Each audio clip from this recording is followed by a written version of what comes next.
Well, guys, this is an exciting day for me. I have been planning on reviewing the Friday the 13th series for quite a while now, actually. I finished up the Halloween series, it feels like forever ago.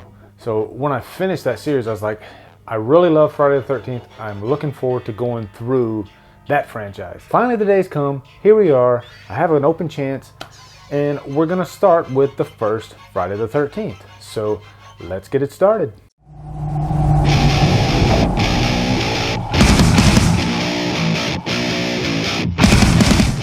Friday the 13th stars Kevin Bacon, Adrienne King, and is directed by Sean S. Cunningham. Guys, in 1978, when John Carpenter's Halloween first came out, it was a huge and massive success. The slasher genre was around, but it was kind of here and there.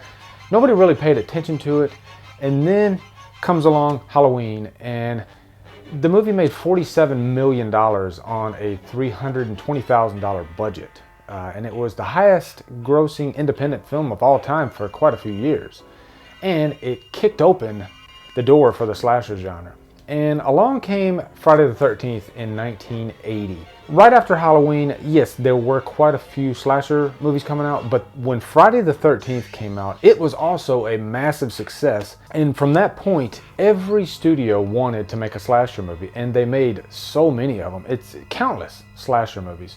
So a huge debt is owed to Halloween, and also a huge debt is owed to Friday the 13th.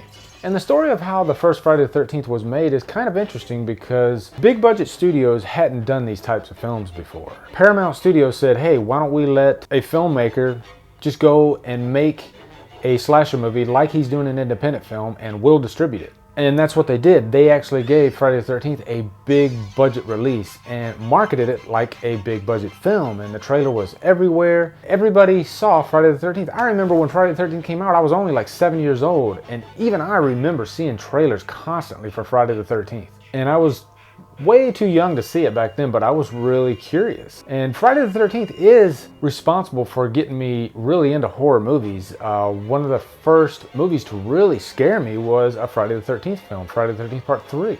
And I remember seeing that movie when I was 10 years old with a cousin of mine, and I had my hands over my eyes for 95% of the movie. I remember peeking out, and I remember Jason squeezing the guy's head and his eyeball popping out, and that just set me off and scared the crap out of me. But we'll talk more about Friday the 13th Part 3 soon. So like most slasher movies, Friday the 13th, the first one, is just a really simple plot.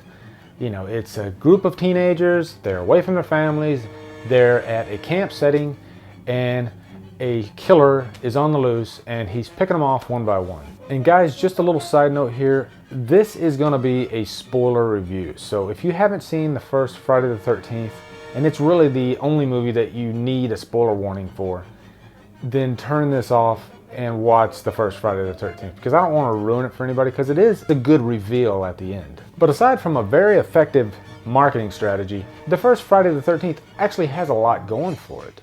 It's very relatable. Any teenager can relate to going to a campground in the summer and telling scary campfire stories. We all have done it, we all can relate to it. And this was a perfect plot to attract attention to teenagers. And also, if you haven't picked up the Blu-ray box set, these movies look really good, especially the first few in high def, because summer movies really pop when you have a high definition transfer.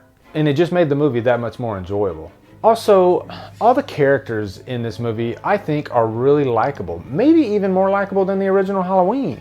Now, I'm talking about the teenagers. I'm not talking about the adult characters. But the teenagers, I thought they were really relatable. And you didn't hate them. You didn't want them to get picked off like most slasher movies.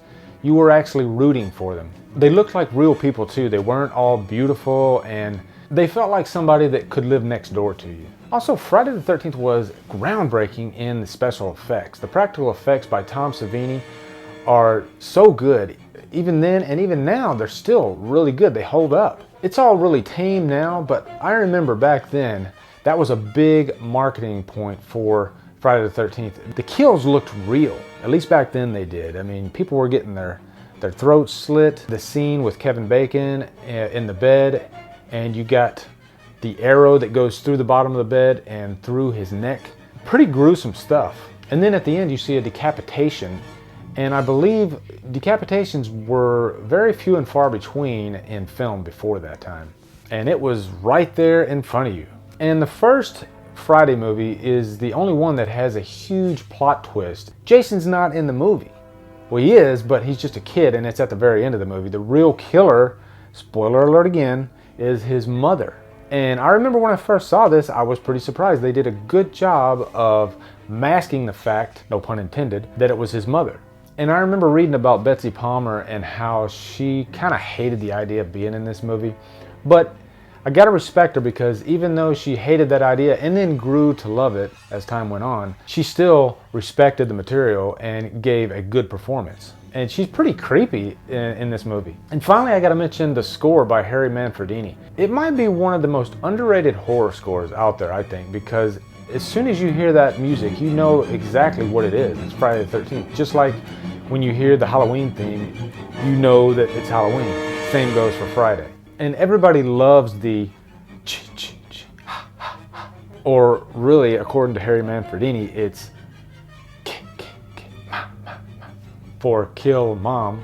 Now, as far as any cons for the first Friday the 13th, it is a ripoff of Halloween. And that's a fact. That's not even an opinion from me. That is documented. If you watch the His Name is Jason documentary, the writer talks about how Friday the 13th came about. And he received a call from Sean S. Cunningham, and Cunningham said, and I quote, "Halloween is making a lot of money, let's rip it off." That is a direct quote from Sean Cunningham, which he still will not admit to this day, which I think is funny. But I can't be too hard on Friday the 13th because every slasher movie ripped off Halloween. And if you really want to get technical about it, some might say Halloween kind of ripped off Black Christmas. And Halloween's my favorite movie of all time, but I can still say that. Or I don't want to say ripped off, maybe borrowed.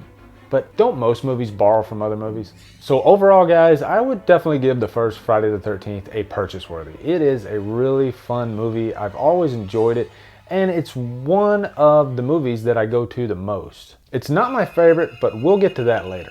So anyway, guys, the first Friday the 13th review is in the can.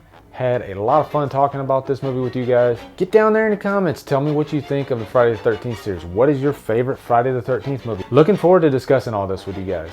Guys, thank you so much for watching. Subscribe to my channel. Follow me on Facebook and Twitter. And Humdrum out.